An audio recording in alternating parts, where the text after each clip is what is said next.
Bayezid Bistami, a great Sufi mystic, has a beautiful affirmation: the people of love are loved through their love. So the people of love are loved through their love.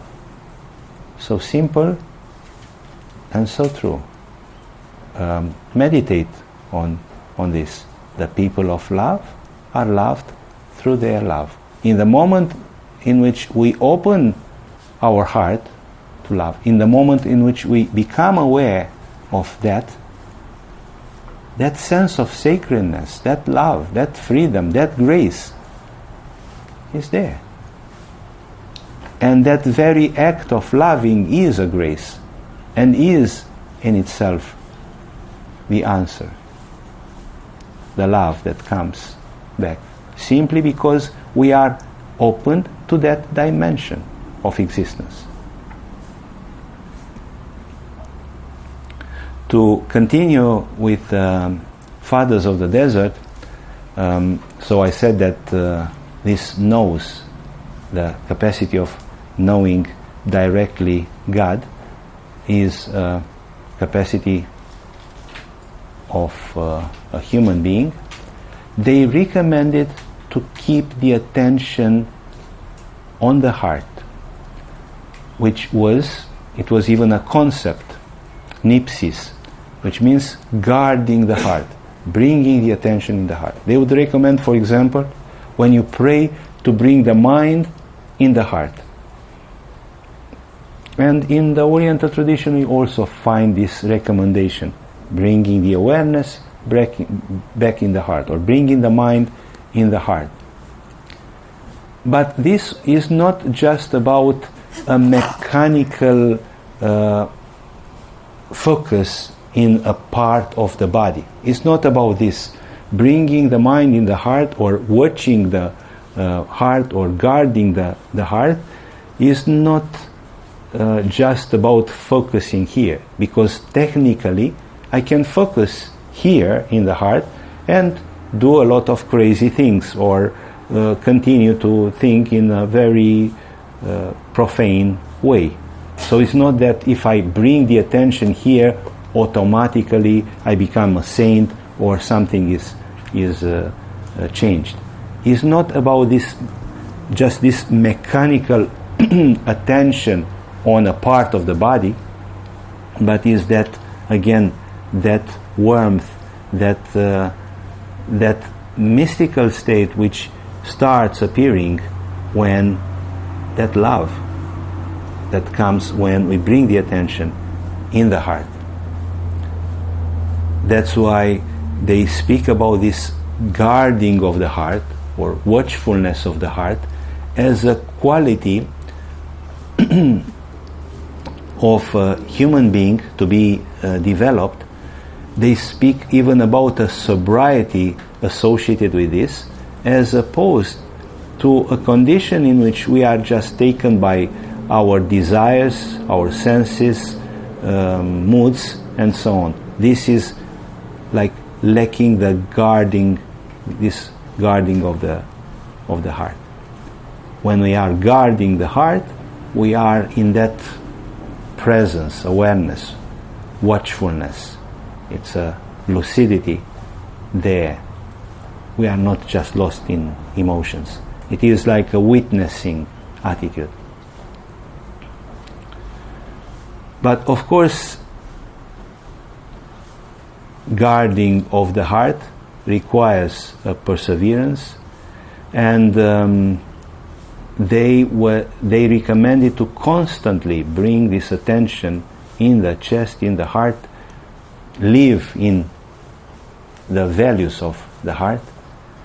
That's why in the Greek title of the main text that describes the lives of these mystics and the teachings of these mystics, Silicalia, in general it's known as Silicalia, again a Greek term. Silicalia means the love for the beautiful, the love for the beautiful. But in Greek, the original text, the original title of this book in Greek is Silicalia of the Niptic fathers. So the Silicalia of the fathers of the desert, of these people who practiced the virtue of watchfulness of the heart.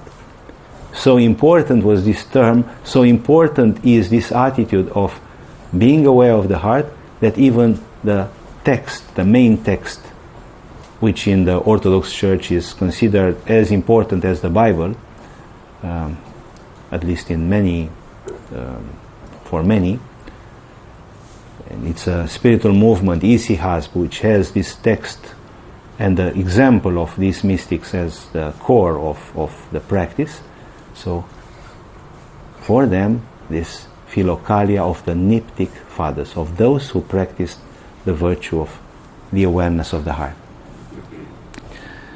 But of course, this attention of the heart cannot be maintained just in a mechanical way. The most simple way of keeping the awareness of the heart would be to love. So when there is this openness in love, then of course, naturally, we are aware of the heart. That's why Bhakti Yoga, the yoga of devotion, is considered such a powerful path, such a direct and powerful path. Because it is a yoga which simply acknowledges that dimension. Again, we speak about the same dimension. We are speaking about the present moment. But as I already said, the present moment, the way in which is presented sometimes is just about this stopping the mind and just look. It's not just a neutral way of looking. Is that Satchitananda, pure existence, pure awareness, which is pure bliss, which is love as well. So Bhakti Yoga, pointing to love, points to what we are. And then this sacred reality, this present moment, is not just an inert moment, but is a moment of aliveness, is aliveness of love.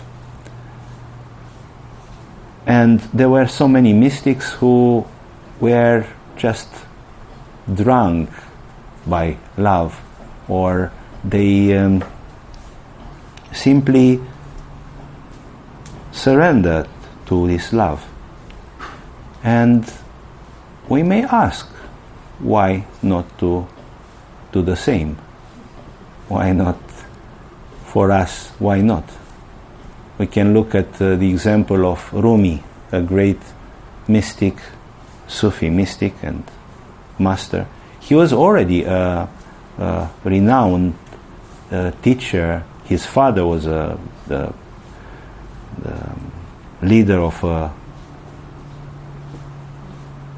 order, of a Sufi order, and he was also already a teacher with a lot of disciples, and then, but still he was in the mind. And then something changed, a meeting with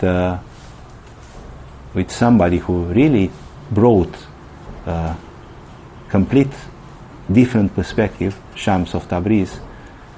And from that time on, I mean, after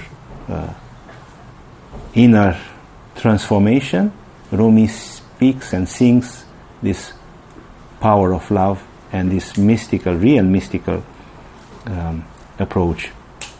And in one of his poems, Rumi said, "Last night I saw the realm of joy and pleasure. There I melted like salt. No religion, no blasphemy, no conviction or uncertainty remained. In the middle of my heart, a star appeared,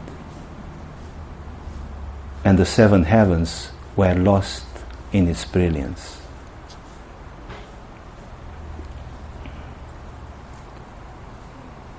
So he speaks about this realm of joy and pleasure. this revelation is again not about something dry, inert, but a realm of joy and pleasure, this ananda, bliss. There he said, I melted like the salt in water. And then he said, no religion, no blasphemy, no conviction or uncertainty. What does it mean? What does it mean? It means no mind.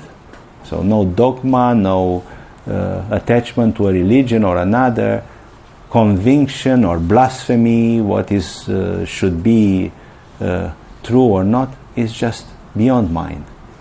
And then he said, in the middle of my heart a star appeared, and its brilliance embraced the whole world.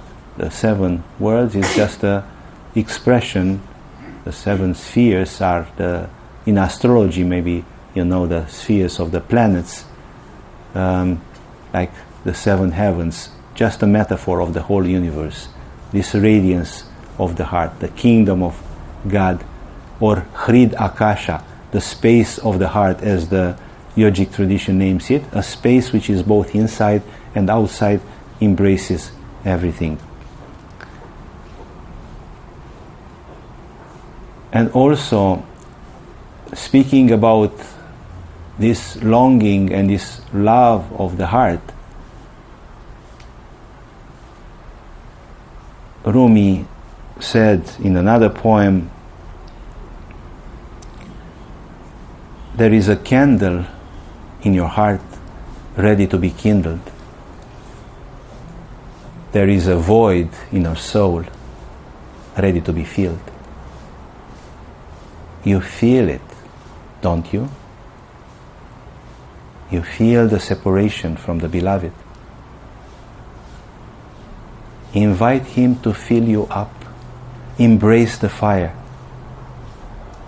Remind those who tell you otherwise that love comes to you of its own accord, and the yearning for it cannot be learned in any school.